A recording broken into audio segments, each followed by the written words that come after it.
Queria voltar agora a um caso que durante muitos anos mantive guardado no fundo da minha gaveta de notas. Não houve tiros de revólver nem perseguições pelas ruas de Londres, mas uma simples mecha de cabelo quase destruídas e reputações. Entre as muitas aventuras que vivi ao lado de Sherlock Holmes, poucas me impressionaram tanto pelo seu caráter insidioso quanto esta. Foi um caso em que o verdadeiro instrumento do crime não foi uma arma de metal ou um veneno, mas a curiosidade doentia de uma mulher e alguns fios casteiros. É só ouvinte que me acompanhe de volta a uma manhã nevada em Baquestriates, nos últimos anos do século XIX. Holmes acordava-se um céu baixo e opaco, e a névoa formava uma cortina branca diante das janelas do nosso apartamento no número 220 e 1B. Sherlock Holmes fumava o cachimbo diante da lareira enquanto reportava do jornal vários anúncios estranhos. Aforiava calmamente uma revista médica e refletia sobre um caso de reumatismo que me fora confiado na véspera. Sr. Dr. Watson, há um cavalheiro na sala e diz que precisa falar convosco e com o Sr. Holmes com urgência.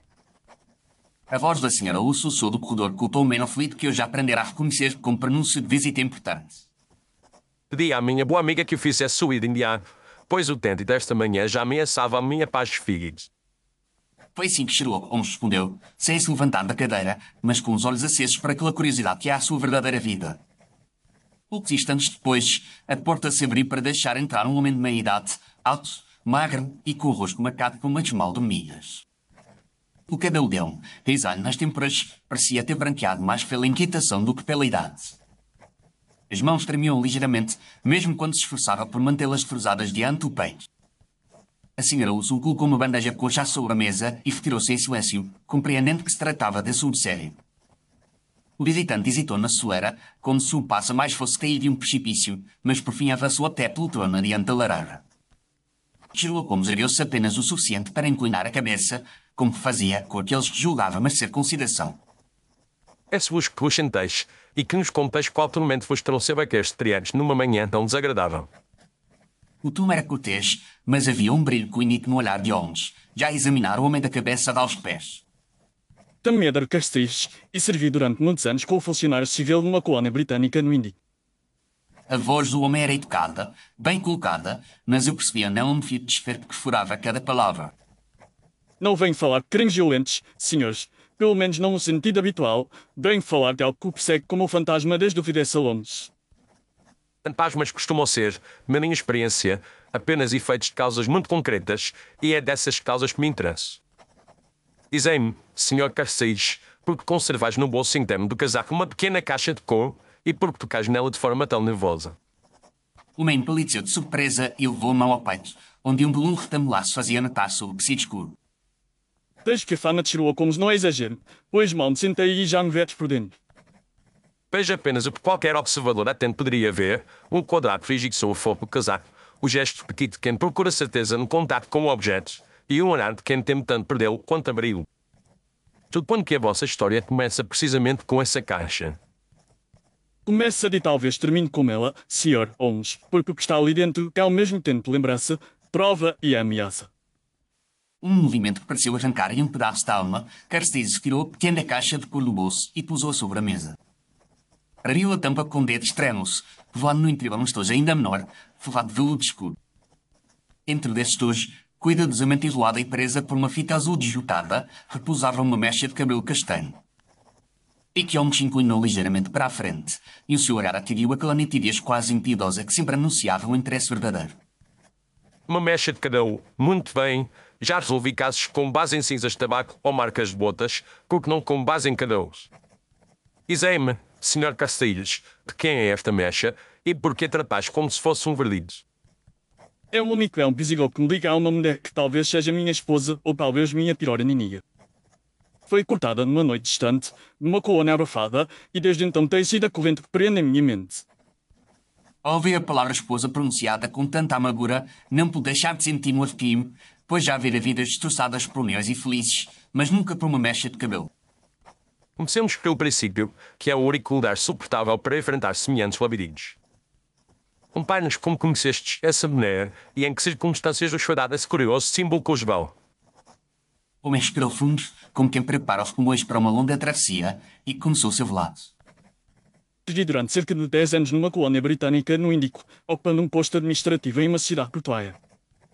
A vida ali era de uma monotonia sufocante, quebrada apenas por tempestades súbitas e eventuais visitas de navios com notícias da Europa.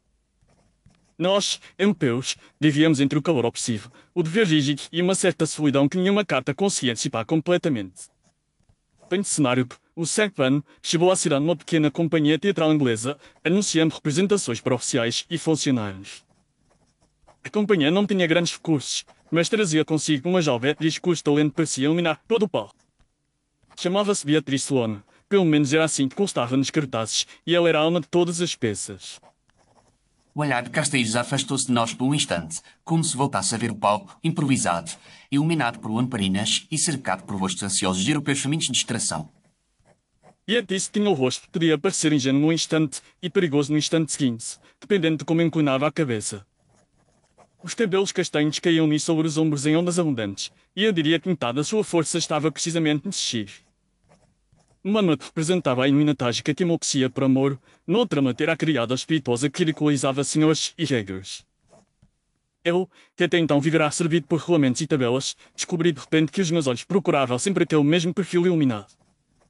Não era a primeira vez que eu via um homem sensato arrastado para um abismo por uma figura de pau, e mesmo assim a história de Castells me inquietava. Com o tempo, foi apresentada a Beatriz após um espetáculo, num jantar simples oferecido na residência do comandante local. Ela falava com uma cultura surpreendente, citando autores, comentando acontecimentos na metrópole e demonstrando um interesse vivo por tudo o que dizia respeito à alma humana. Eu tinha a impressão de que, ao conversar comigo, ela não apenas escutava, mas me estudava, como um cientista que observa uma experiência. Ela própria dizia, com um sorriso, que a verdadeira vocação dela era colecionar histórias de homens e de seus medos. Chamou a isso uma curiosidade incurável, e eu, na altura, achei a expressão encantadora e original. Gila Combs cruzou as pernas e apoiou a ponta dos dedos uma na outra, gesto que eu sabia indicar atenção concentrada. Numa mulher que abertamente está aos medos alheios é sempre um sujeito de observação interessante. Dizei-me, Sr. Castells, em que momento essa curiosidade dela deixou de ser apenas uma qualidade artística e se transformou em instrumento de mim? É que isso começou quando as conversas deixaram de ser apenas leves e passaram a tocar em questões íntimas. Beatriz fazia perguntas que nenhum outro ser humano me fizera, perguntas sobre escolhas passadas, arrependimentos, pensamentos noturnos que mal eu confessava a mim mesmo. Quando respondia, eu sentia uma mistura de alívio e disposição terrível, como se tivesse tirado uma camada da pele diante dela. Ela ouvia tudo com uma espécie de ternura atenta, mas eu percebia, às vezes, um brilho de curiosidade quase científica por trás dos olhos. Começou também a contar-me histórias de homens arruinados não por guidas ou armas, mas por ideias, por palavras repetidas no ouvido até se tornarem trilhões. A descrição me fez pensar em certos casos em que homens demonstraram quanto poder era uma sugestão repetida, e eu via que Castells fora vítima de algo semelhante. Uma noite de chuva, ela surgiu no meu banalô, alegando que estava com medo de trovões e que não queria ficar sozinha da casa de hóspedes da companhia. O trovão, devo dizer, mal se fazia ouvir, mas o medo nela era convincente, tão convincente que me esqueci de questioná-lo. Ele falou de sombras no corredor, que passos por ouvira, de uma voz que ia murmurar o nome no escuro. Eu tentei tranquilizá-la, mas era como se cada palavra me alimentasse um medo mais profundo. Aos poucos percebi que, ao tentar proteger aquela minha frágil, eu próprio me tornava prisina de um terror indivíduo. Castells passava a mão pela testa, como se ainda sentisse o calor daquela noite tropical e o peso daqueles medos evocados. Foi nessa altura que ela me contou uma história sobre o antigo escândalo na Inglaterra. Disse-me que fora enganada na juventude, quase como ir à ruína por um homem de posição na Inglaterra. Afirmou que desde então jamais poderia confiar plenamente em juramentos, a não ser que viessem acompanhados de um símbolo tão concreto que até um mais duro coração temeria quebrá-lo. Falou em laços invisíveis, em fios que ligam as almas e em como certas coisas, uma vez cortadas, exigem sempre como pagamento. Eu via claramente como essa linguagem, carregada de imagens, podia envolver um homem isolado, longe da pátria faminta e fé. Quando finalmente ela sugeriu que poderíamos casar em segredo, para evitarmos ricos, eu já estava demasiado enredado para recusar. Da colónia havia um clérigo anglicano reformado, homem de reputação nebulosa, que celebrava pequenos ofícios e era conhecido por aceitar favores em vez de ignorar as figas. E a disse arranjou tudo, em uma noite arrofada, na residência desse clérigo, que realizou-se a cerimónia. As testemunhas eram um ator veterano da companhia e a mulher que cuidava da casa do suposto soberano. As lamparinas lançavam sombras estranhas e eu, embora feliz, sentia um desconforto que não soube interpretar na altura. Em vez de anéis, Beatriz propôs outro símbolo, dizendo que era mais antigo e mais forte. Com uma tesoura fina, cortou uma mecha dos próprios cabelos e colocou dentro de um pequeno medalhão de metal. Enterrou-me no medalhão com maus firmes e disse que enquanto aquela mecha existisse, o laço entre nós não poderia ser rompido sem que o sangue fosse exigido. Parecia-me ouvir ainda agora o eco dessa frase, tão melodramática e ainda assim tão eficaz sobre um homem já dominado pelo fascínio. Eu, tolo, aceitei um medalhão com noção, vendo naquele gesto o sacrifício e um sinal de confiança. Não percebi que era também o início de uma experiência em que eu seria apenas o objeto observado. Holmes inclinou-se para a frente e, com um movimento rápido, aproximou a caixa de cortesia. O medalhão que guardava essa mecha ainda existe. Foi roubado há pouco tempo, e aquilo que vês agora é apenas a mecha solta e enviada numa carta anónima. Interessante. Então a cadeia simbólica foi forçada por novas mãos, talvez as mesmas que a forjaram na colônia. Continuem, Sr. Prestige, o que aconteceu após o casamento. Nos dias seguintes, reparei que Beatriz parecia mais fora de si, como se tivesse conseguido algo que procurara há muito. Começou a falar com mais liberdade sobre dígitas antigas, sobre pessoas em apuros que poderiam ser ajudadas através da minha posição. Quando eu hesitava, ela dizia-me, com um sorriso e um olhar repentinamente sombrio, que não devia esquecer o juramento da noite quente, bem o cabelo que agora me prendia à vida dela. Por vezes, eu encontrava fios de cabelo castanho sobre o meu travesseiro, onde sabia que não tinha estado antes. Outras vezes, que se via bilhetes curtos, em letra feminina, lembrando-me que os laços espirituais são mais fortes que documentos. É como se uma rede invisível se apertasse à minha volta, feita de gestos pequenos e de ameaças nunca totalmente ditas. Assinei autorizações, facilitei um contrato aqui, o favor ali, sempre com a sensação de que, se recuasse, algo terrível se desencadearia.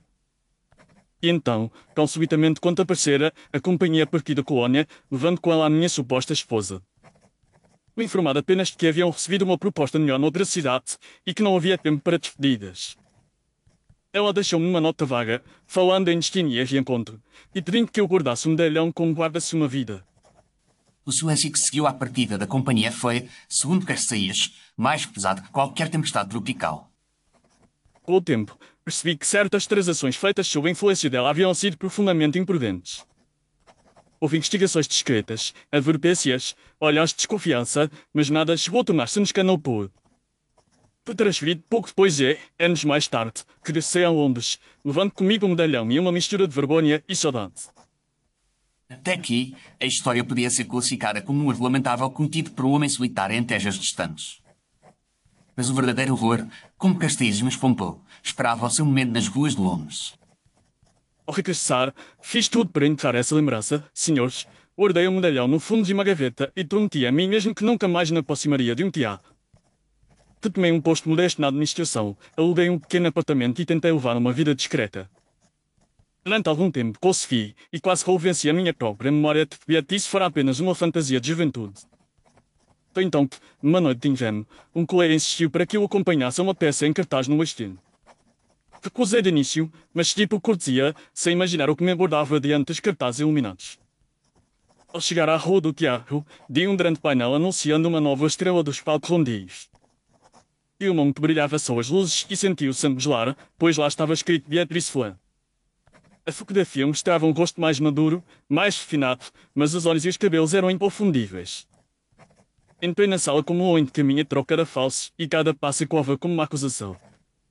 Quando ela surgiu no palco, vi nela a mesma capacidade de mandar as emoções aneias como gesto ou uma pausa. Durante todo o espetáculo, tive a sensação absurda de que, por trás das falas do texto, ela falava diretamente a mim. Não tive coragem de procurá-la no camarim, saí do teatro à pressa, quase correndo pela rua fria. Em casa, abri a gaveta onde guardara o medalhão, talvez para convencer-me de que tudo não saia de uma coincidência cruel. Mas o medalhão já não estava lá. No seu lugar, encontrei apenas uma carta sem assinatura e a mesma mecha de cabelo castanho, embora soterrada por uma fita azul. A carta dizia que nem o oceano, nem o silêncio e nenhuma gaveta poderiam separar o marido de sua esposa enquanto o cabelo lembrasse o juramento. Ao narrar essa descoberta, Caxias apertou tanto os dedos que os nós das mãos ficaram brancos, como se ainda segurasse o papel maldito. A partir dessa noite, comecei a receber novas cartas, ora carinhosas, ora ameaçadoras. É algumas, é a chamada fosse cruel que abandonara a mulher no outro lado do mar. Noutras, falava-se em tribunais, em escândalo público, em prova de casamento religioso celebrado na colónia. Uma carta dizia que bastaria uma palavra à imprensa para que eu fosse apontado em cada rua como perjuro e hipócrita.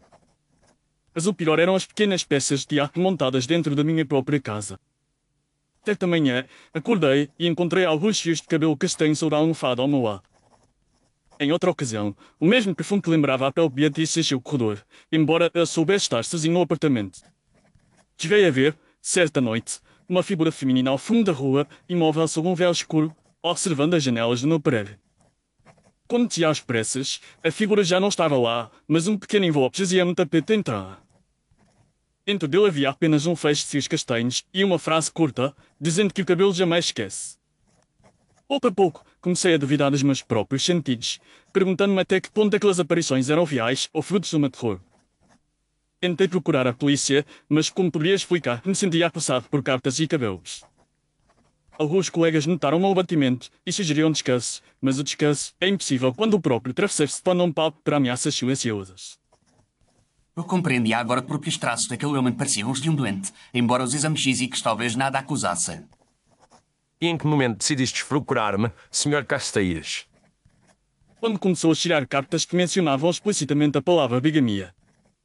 Uma delas sugeria que Beatriz, ou quem me quer que escrevesse em seu nome, poderia acusar-me de ter contraído um segundo compromisso em Londres. Eu não o fiz, mas a simples ideia de ser arrastado a um tribunal sob a acusação de bigamia bastou para destruir o pouco sono que eu ainda tinha. Foi então que eu vi, num clube, dois homens comentarem um caso sendo resolvido por um sempre detetive consultor na Lancastriense. Percebi que já não era uma questão apenas de óval ou sentimento, mas de sanidade, e que eu precisava de alguém que separasse o real do encenado. Sim, reuni as cartas, a mecha de cabelo e a coragem necessária, e aqui estou. Astejo calou-se e inclinou a cabeça, como se aguardasse uma sentença de vida ou morte. Sherlock Holmes, que durante todo o relato não fizera mais do que breves perguntas, tomou agora a mecha de cabelo entre os dedos. A vossa história, Sr. Castells, é notável menos pelo exotismo do cenário e mais pela pureza do método usado contra vós. Temos aqui uma combinação de símbolo, sugestão e teatro aplicada de forma sistemática a um espírito isolado. Vamos tratar em primeiro lugar do elemento concreto, que é este cabelo. Holmes levantou-se, aproximou-se da janela e deixou que a luz pálida da manhã incidisse sobre os fios castanhos. Após um momento, levou a mecha à lupa que mantinha sempre sua secretária e estudou com atenção. Observai, Watson, a espessura destes fios, notai como alguns apresentam um brilho baço, típico de uso frequente de pó e tinta de teatro. Inclinando também, e vi pequenas partículas avermelhadas presas entre alguns fios. Este pó finíssimo é típico de bastidores de teatro, onde perucas e postiços são penteados sobre mesas cheias de resquícios de pó de arroz e tinta. Além disso, vês aqui que alguns fios têm raiz, outros não, o que indica que foram reunidos de fontes diferentes. Ainda um detalhe mais interessante, a curvatura de certos fios repete-se de forma demasiado idêntica, como se tivessem sido cortados de uma extensão preparada em fábrica. Compreendi o que ele queria dizer, pois de fato alguns fios pareciam cópias exatas uns dos outros. Em suma, Sr. Castells, esta mecha que vos foi apresentada como uma parte sacrificada do corpo da vossa amada é, na verdade, uma construção, uma mescla de cabelo natural e de postiço teatral. Queres dizer, naquela noite, ela não cortou realmente o próprio cabelo? Talvez tenha cortado alguns fios, apenas o suficiente para vos impressionar, mas o conjunto certamente foi reforçado com material de peruca. Isso tem duas vantagens. A primeira é que podia ser reproduzido quantas vezes fosse necessário. A segunda é que permite distribuir troféus idênticos a diferentes vítimas. A palavra vítimas no plural fez o visitante estremecer. Julgais então que eu não fui o único a passar por semelhante faça. Julgo que seria um milagre a sua mente tão curiosa quanto a de Beatriz se limitasse a um único experimento. A curiosidade, quando divorciada de qualquer moral, tende a repetir-se até esgotar o objeto de estudo. E no vosso caso, o objeto seja hoje e homens como vós. Holmes pousou a mecha sobre o papel, como se fosse uma peça de um jogo de xadrez, e estendeu a mão para as cartas. Deu algumas em silêncio, usou-nos percorrendo as linhas com rapidez e depois separou duas que pareciam entre salmões. Estas duas cartas usam expressões idênticas a que já observei noutras circunstâncias, especialmente a frase sobre fios que ligam almas e sobre o cabelo que nunca esquece. Essa repetição é típica de quem trabalha com fórmulas, tal como um químico usa a mesma combinação para provocar a mesma reação. Dizei-me, Sr. Castells, guardaste os envelopes em que vieram estas cartas. Olhem todos, com seus e carinhos. Excelente. Pedirei a meu amigo Watson que me acompanhe ao Correio Central mais tarde, mas antes disso penso que devemos visitar outro teatro. Sabia, uma vez acesa, a curiosidade de Holmes não se apagaria antes de obter resposta. Sr. Carcege, suportareis assistir outra vez à atuação desta senhora no palco.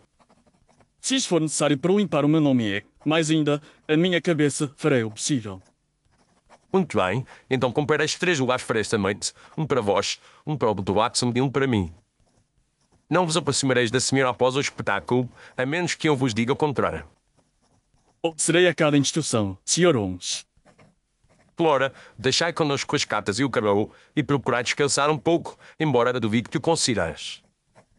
Castells levantou-se hesitante, fez uma ligeira vénia e saiu, como um homem que entrega a própria alma ao cirurgião. Quando a porta se fechou, voltei para Holmes, ávido de comentar. Perguntei-lhe o que realmente pensava daquela mulher e daquele casamento. Meu caro Watson, parece-me que lidamos menos com um romance mal sucedido e mais com uma série de experiências conduzidas por uma mente curiosa, mas pervertida. O mapa desde que estuda o Medenev como um químico estuda as reações de um reagente não é uma figura comum. Ele descobriu que certos homens, especialmente os que vivem longe da pátria e da vigilância social, são muito mais dóceis do que imaginam. Ele não simulou. O cabelo cercou de linguagem misto que é, a partir daí, passou a puxar os fios indizíveis. Perguntei se ele acreditava na validade legal daquele casamento. Quanto a isso, creio que podemos oferecer ao nosso amigo não apenas alívio moral, mas também segurança jurídica. Tenho razões para duvidar seriamente das ordens do clérigo em questão, e não será difícil provar que a cerimónia não obedeceu às leis do nosso país. Mas primeiro desejo saber quantos cabelos desta senhora andam a circular pelo Império e quantos homens tremem ao vê-los. A ideia de diversos medalhões idênticos, escondidos em gavetas por todo o Império, me pareceu estranhamente sinistra. Passámos o resto do dia a preparar a ir ao teatro, Holmes consultando anuários, eu escrevendo 2 bilhetes para um inspetor da Scotlandiana. À noite, seguimos para o West End com Castells, que parecia marchar para um destino inevitável. O teatro estava cheio e o público murmurava satisfeito diante do cartaz que anunciava Beatrice One. Ocupámos um camarote escasso, de onde podíamos observar o palco sem sermos facilmente vistos. Observa, Watson, não apenas a figura da atriz, mas a reação do público a cada gesto dela. A corpina subiu e Beatriz surgiu sob a luz amarelada, os cabelos castanhos presos em parte, mas ainda assim abundantes, caindo-lhe sobre os ombros. A voz dela enchia a sala com uma segurança que apenas anos de palco podem conferir. Sentia ao meu lado a tensão do pobre Carceiras, que apertava o encosto da cadeira como se ali estivesse o último apoio. Observei que, em certas falas, o olhar de Beatriz durava pela plateia de maneira lenta, como se buscasse rostos específicos. Vejo como ela prolonga algumas pausas além do necessário, apenas o suficiente para que a imaginação do público preencha o silêncio com os próprios mentos. Concordei, pois de facto cada hesitação calculada fazia com que a atenção na sala se adensasse. Em determinado momento, durante uma cena de juramento dramático, ela levou a mão ao cabelo e puxou levemente uma pequena mecha, gesto que me fez pensar no medalhão de Castells. O espetáculo terminou sob aplausos intensos e o panteio após uma última reverência graciosa da atriz. Agora, Watson, entra em cena a nossa própria peça, mais modesta, mas espero que eficaz. Tenho aqui um dia descrito por ti, em que te apresentas como médico interessado em consultar a atriz sobre fadiga de voz e nervo. Tomei um bilhete das mãos de Holmes e desci ao sabão, onde pedia no empregado que o levasse ao camarim da senhora. Aguardei alguns minutos, durante os quais pude ouvir o rumor excitado dos espectadores saindo para a noite fria. Dizei ao doutor que terei prazer em recebê-lo durante alguns minutos, desde que não venha com receio moral. Foi essa a resposta que o empregado me transmitiu, com um sorriso breve. Subi por um corredor estreito, que cheirava a pó de pó com pato e a velhos tecidos, e bati à porta indicada. Entrai, doutor, e cuidai destes fogos e instrumentos de trabalho que salvogem os nervos de uma atriz. Encontrei Beatriz em frente a um espelho, meio despida do personagem, com o rosto ainda marcado pela maquilhagem, mas os olhos tão vivos quanto na descrição de Castells. Sobre uma mesa baixa, vi escovas cheias de fios de cabelo castanho, caixas com perucas e pequenas fitas coloridas. Apresentei-me como médico e a amigo de certos oficiais que haviam visto a sua turnê colonial e ela pareceu divertir-se com a coincidência. A colônia foi um cenário interessante. Doutor, no lugar onde as almas estão sempre à flor da pele, com uma pele são só forte. Perguntei sobre cansaços de voz, sobre uma insônia, temas que a deixavam falar enquanto eu observava o ambiente. À medida que ela gesticulava, alguns fios de cabelo desprendiam-se e ficavam presos nas sebras das escovas. Esperadamente, como faria qualquer médico que recolhe sinais, passei um lenço sobre a mesa e capturei alguns desses fios, que guardei num bolso sem que ela percebesse. Acreditais, doutor, que o medo é mais contagioso do que qualquer fera tropical e que é possível fazê-lo circular numa sala apenas com uma palavra bem colocada. Respondi com cautela que o medo certamente tinha efeito sobre o corpo e que uma atriz conheceria melhor do que muitos médicos o impacto disso. Depois de alguns minutos de conversa, expedi-me com cortesia e deixei o camarim. Encontrei homens e castilhos à saída lateral do teatro, onde uma carruagem nos aguardava. Então, tesonos, Watson, 10 fichas que desejávamos já estão contigo. Afirmei com um gesto e entreguei-lhe o lenço. Na manhã seguinte, em Bacastrias, assisti à comparação dos cabelos escolhidos com mecha de castelhos. Os colocou lado a lado os fios sobre um papel e examinou-os sob a lupa com a atenção fria de um cientista. Como esperava, a estrutura é idêntica, tanto nos fios naturais como nos forçados com tinta e pó. Observa também, Watson, este padrão repetido de curvatura, o que confirma que uma parte do cabelo vem de postiços comprados em série. Perguntei se isso bastava para acusar a atriz. Para acusar, não, mas para compreender o método, sim, e compreender é metade da solução. A outra metade consiste em descobrir quantos outros homens receberam mechas, quem sabe idênticas. Os dias que seguiram, Holmes passou horas em consultas discretas com a polícia e com viajantes vindos das colónias. Recebemos em Bacastrias um marinheiro que servira em várias escalas no Índico, o ex-oficial batido e até um comerciante de sítios com um olhar furtivo. Todos traziam, de um modo ou de outro, nome de atricidade a boatos de pequenos escândalos abafados. Em 2 casos, Holmes conseguiu, com delicadeza, extrair a confissão de que um casamento secreto fora celebrado com uma atriz itinerante, sempre com uma mecha de cabelo como símbolo. As descrições do clérigo, das testemunhas e das palavras usadas na cerimónia coincidiam com espantosa precisão com as de Castéis. As vítimas eram homens de posições respeitáveis que até então preferiam mover à beauty que haviam sido enredados em tal armadilha sentimental. Quando lhes foi mostrado que o casamento era menso às leis britânicas, vi nos olhos deles uma mistura de alívio e humilhação.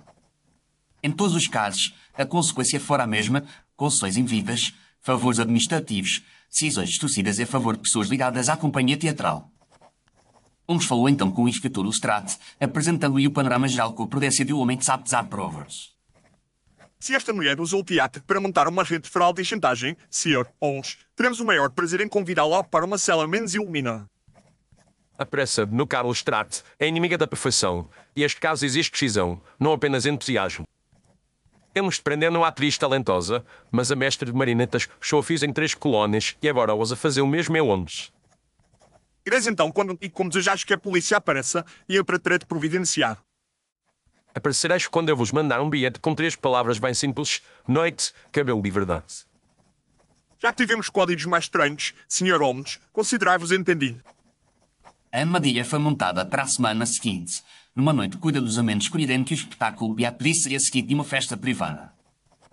Holmes instruiu Carceis com minúcia, como o general que prepara um soldado para uma missão arriscada.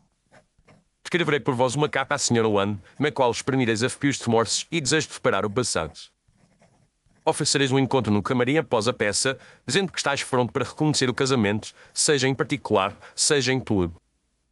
Tens cordial, mas deixareis entrever, nas entrelinhas, pequenos recursos financeiros prontos a serem usados em favor dela. Confesso-vos, Sr. Holmes, que a ideia de encontrar essa mulher num espaço tão estreito me causa um terror que mal sei exprimir. O terror é tanto mais perigoso quanto mais silencioso, meu caro amigo. Por isso procuramos encher essa sala com outra presença a da lei. Fará escondido atrás do bioma do camarim, Watson estará próximo e o Lestrade aguarda um sinal no corredor. Tudo o que vos peço é que vos mantenhais fiel ao papel de homem dividido entre culpa e desejo de reparação. Tentarei lembrar-me de que é apenas um padrão, embora para mim seja a própria vida. Na noite marcada, voltámos ao teatro, desta vez com o peso que me leva nas mãos não apenas um caso, mas também a identidade de vários homens. E a Tissa apresentou-se com o mesmo brilho, talvez até com mais vigor, como se respirasse um ar de triunfo invisível. Após o espetáculo, Carceis dirigiu-se aos bastidores com passos que traíam, embora o gosto tentasse manter uma firmeza artificial. Holmes ia infiltrar-nos discretamente, seguindo instruções prévias, e tomámos posição no camarim desocupado ao lado daquele onde a atriz se preparava. Uma abertura estreita no biome permitia a Holmes observar o interior do camarim principal. Ouvi bater à porta de Beatrice e a voz dela convidando-a à entrada. Entrei, era, sei que ainda posso chamar-vos pelo nome que um dia pronunciaste diante de um altar tão quente quanto aquela noite na colônia. E porque não posso mais suportar este meio silêncio entre nós, Beatrice, e porque estou disposto a reparar o que chamais de abandono. Palavras belas, meu caro, mas aprendi com o tempo que as palavras só se tornam verdadeiras quando vêm acompanhadas de gestos e de sacrifícios. Pela fresta, vi Beatrice aproximar-se, vestindo uma bata elegante, com os cabelos soltos e brilhantes, como uma teia preparada. Sabes, Éder, que não te procurei por simples capricho, mas porque a minha própria luva ficou suspensa naquele medalhão. Enquanto aquela mecha de cabelo existia escondida numa gaveta escura, era como se o próprio estivesse trancado ali, esquecida. Enviaste-me o cabelo de volta e com ele trouxeste noites que eu pensava ter deixado do outro lado do mar. Queria apenas recordar-te que há promessas que não se dissolvem com os homens, no carro, promessas que se renderam quando são cortadas. Estou pronto para reconhecer que falhei, e se precisares de segurança material, farei o que estiver ao meu alcance. Há muito mais em jogo do que dinheiro, Éder, ao prazer amargo de saber até que ponto um homem forte pode ser guiado por uma mulher desamada.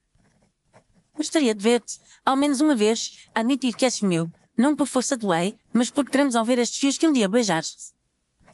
Ao dizer isso, ela abriu uma pequena caixa sobre a mesa e retirou outra mecha de cabelo, quase idêntica à que conhecíamos. Os dedos dela seguravam os fios com delicadeza e crueldade ao mesmo tempo. Olha, Éder, este é o elo entre nós, cada fio guarda uma memória tua, uma palavra tua, um segredo que me deste. Sei então que não passamos de um teatro. Tocou os cabelos e eu com medo, ensinando a mesma peça vezes sem conta. Cuidado, meu querido, é apenas a forma mais honesta de mentir, e eu apenas levei algumas técnicas dos palcos para a vida. Nesse momento, Holmes julgou que a peça da atriz se aproximava do suplemento e decidiu entrar em cena. Perante o público já pode o suficiente, Sr. Lund, agora talvez seja a vez da crítica. A voz de Holmes soou firme quando ele surgiu de trás do biome, surpreendendo a atriz com um passo, mas não perdeu a compostura. Esses, senhor, para evadir assim o intervalo entre um homem e a sua esposa. Sou apenas alguém que tem algum interesse em distinguir entre esposas legítimas e experimentos de luta para o consentimento humano. Seja mais um moralista, então, que vem dizer-me como devo viver e amar. Minha moto, senhora, deixa a moral para clérigos verdadeiros. Eu interesso-me por fatos, por assinaturas falsas, por clérigos sem ordens e por mechas de cabelo compradas em lojas de artigos teatrais. Os olhos de Beatrice, por um instante, perderam o brilho escudo e mostraram algo próximo de surpresa. Não sei de que falais, senhor. Eu cortei o meu próprio cabelo naquela noite, e se uma loja lucrou com isso, foi apenas por vender tesouras. E sei antes, senhora, que uma loja lucrou por vender-vos justiça em série, dos quais fizeste não só donos de palco, mas também amuletos de chantagem. Em diante, provas de pelo menos 3 casamentos celebrados por vós em colónias distintas, sempre com o mesmo clérigo impostor e com as mesmas fórmulas de palavras. Em 2 desses casos, homens de Elfa foram levados a cometer atos que a lei classificaria como corrupção, em vosso benefício e de vossos cúmplices. E esses homens se deixaram levar, senhor. A culpa é do desejo que sentiram e da covardia em assumir. Não discutirei aqui a parcela de culpa de cada um, limitarei-me à vossa parte, que consiste em montar com precisão científica situações destinadas a dobrar vontades alheias. Vós próprios vos definistes com curioso até o pecado, senhora, e eu acrescentaria que essa curiosidade foi, em vosso caso, uma forma refinada de crueldade. Talvez eu tenha apenas levado ao extremo que todo artista faz, que é experimentar com emoções e ver até onde pode levá-las. A diferença, senhora, é que o artista deixa o público livre quando o pano cai, enquanto vós continuastes a peça nas casas, nas gavetas e nos travesseiros desses homens. E o vosso instrumento preferido, o fio de cabelo, tornou-se para eles uma corda em torno do pescoço. E que pretendeis fazer, senhor detetive? Cortar essa corda e deixar vosso amigo imaginar que nunca esteve preso. Pretendo, antes de tudo, deixar claro que meu não foi feito segundo as leis deste país e que o suposto casamento equivocais não tem mais validade do que uma cena representada no palco provinciano. Além disso, trago comigo representantes da lei que se interessam mais por fraude e extorsão do que por questões de coração. Quando se fonte que a porta se abriu e o inspetor Lestrade entrou, acompanhado de um agente Flugosto. Em nome da Polícia de Londres, declaro que estás despida sob suspeita de fraude, extorsão e conspiração, senhora que se faz chamar Beatrice Lund. tinha deliciosa, ser presa por fazer os homens acreditarem em promessas que eles mesmos sussurram. Há pouco espaço para ir naquela cela à espera lá embaixo, minha senhora, por isso aconselho-vos a guardar estes comentários para os vossos ajudantes. Suponho que levareis também estas mechas como provas, não é? Afinal, o cabelo sempre se presta a ser analisado. Levaremos isto e muito mais. Senhora, levaremos declarações de homens que preferiam o silêncio durante anos e agora hão de falar. Se os consola, o vosso nome não será exposto mais do que estritamente necessário, mas o vosso método será desmontado peça a peça. Meta tudo o que tenho, Sr. Holmes. O resto foi muito consumido pelo palco e pelas noites mal dormidas. Enquanto o agente colocava algemas discretas nos pulsos delicados da atriz, vi no rosto dela um lampejo estranho, algo entre orgulho e fadiga. Dizendo apenas, detetive, e a vossa opinião, foi mais criminosa ou mais estudiosa? Pois é aquilo que acontece quando um estudo da UNEA se afasta de qualquer noção de responsabilidade. Uma curiosa que escolheu tratar seres humanos como ratos de laboratório. E isso, no meu entender, é crime bastante. E a atriz foi conduzida para fora do camarim, erguendo a cabeça como se ainda estivesse no palco, sob os aplausos imaginários de um público invisível. Caxias permaneceu imóvel, apoiado na mesa, como se as pernas não fossem de fiar. Então terminado, Sr. Holmes, ou ainda há fios invisíveis à minha volta? Os fios invisíveis, no carro, foram traçados em grande parte pelo vosso próprio medo, e é escavo-vos a vós fazer. A parte da lei, posso assegurar-vos que nenhum criminal vos verá como Bigham, mas alguns podem perguntar por que foste tão dócil. Eu próprio me faço essa pergunta e temo nunca encontrar resposta confortável. Talvez a resposta esteja na solidão e na vaidade, dois elementos mais inflamáveis do que qualquer povo. Foste um homem isolado, lisonjeado pela atenção de uma mulher inteligente, e isso foi suficiente para enfraquecer as vossas defesas. E os outros, os que também caíram, saberão que não estão sozinhos. Saberão, porque alguns já falaram, e o vosso testemunho será mais um fio na tapeçaria da verdade, desta vez uma tapeçaria honesta. Saímos do teatro para a noite fria e o ar pareceu mais cortante após o calor carregado do camarim. Nos dias seguintes, onde acompanhou os procedimentos orais com interesse moderado, o essencial para ele já estava resolvido no domínio da compreensão. A polícia reuniu documentos, verificou a existência de ordenação legítima do tal clérigo e confirmou a repetição do esquema em diferentes colónias. Para Carceiros, a parte mais difícil não foi enfrentar o escrutínio da lei, mas o da própria consciência. Hesitei algumas vezes e notei, à medida que o medo de ser afastado a um escândalo público diminuía, rechear vergonha por se ter deixado manipular. Diz aí, doutor, algum dia orarei para um fio de cabelo sem sentir este aperto no peito. Respondi que o tempo é o único cosmetólogo capaz de mudar por completo a cor das memórias. Conteve um sorriso triste, como quem duvida, mas quer acreditar. Quanto a Beatriz, soube que foi julgada e condenada por fraude e extorsão, embora o processo tenha sido discretamente tratado, sem manchetes fluidosas. Não me mudei nem me entristeci com a notícia. Apenas registrei que a justiça humana fizera o que podia e que o resto ficaria a cargo de juízos mais altos do que os nossos. Certa tarde, ao regressar a Paquês de Trietes, encontrei onde examinar uma pequena caixa de madeira pousada sobre a lareira. Reconheci nela os tojos de casteiros, agora vazio de ameaças, apenas um objeto. Tu ouvi ao nosso amigo que estava da mecha, Watson, ele quis vê-la ser destruída pela chama. Perguntei se isso ajudaria. Talvez não, mas alguns homens precisam ver as suas correntes camadas para acreditar que estão livres. Quanto a mim, sempre me interessou mais a mão que fabrica as correntes do que o metal que são feitas. Recordei então as palavras de Etis, que falaram do prazer de experimentar com os medos dos outros, e estremeci ao pensar em quantas vezes o mundo é palco de tais experiências invisíveis. A curiosidade, no caro Watson, é um todo admirável quando aplicada às coisas, mas torna-se um flagelo quando toma as pessoas por objetos. Uma mente que não conhece limites morais, armada de observação aguçada, é tão perigosa quanto qualquer criminoso vulgar armado de faca. Concordei com ele, lembrando-me de quantos casos resolverem em que o intelecto fora instrumento de bondade e quantos em que fora ferramenta de destruição. Assim termina este relato, que não é apenas a história de um crime discreto, mas a de uma curiosidade que se fez tirania. Cumpre-me agora agradecer a vós que me escutastes até ao fim desta longa aventura de cabelo e mente. Agradeço-vos sinceramente por permaneceres comigo até à última frase deste caso nunca revelado de Sherlock Holmes.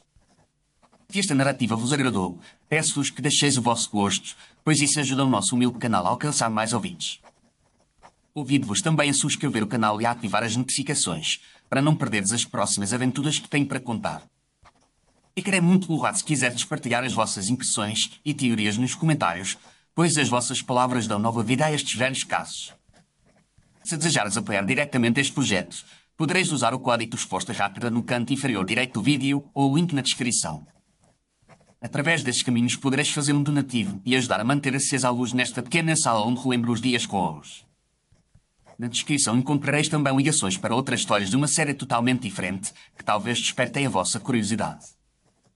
Despeço-me por agora, agradecendo-vos de coração a companhia nesta noite de mistério. Espero encontrar-vos na próxima aventura de casos nunca falados de Sherlock Holmes. Até lá desejo-vos bons anos e boas deduções.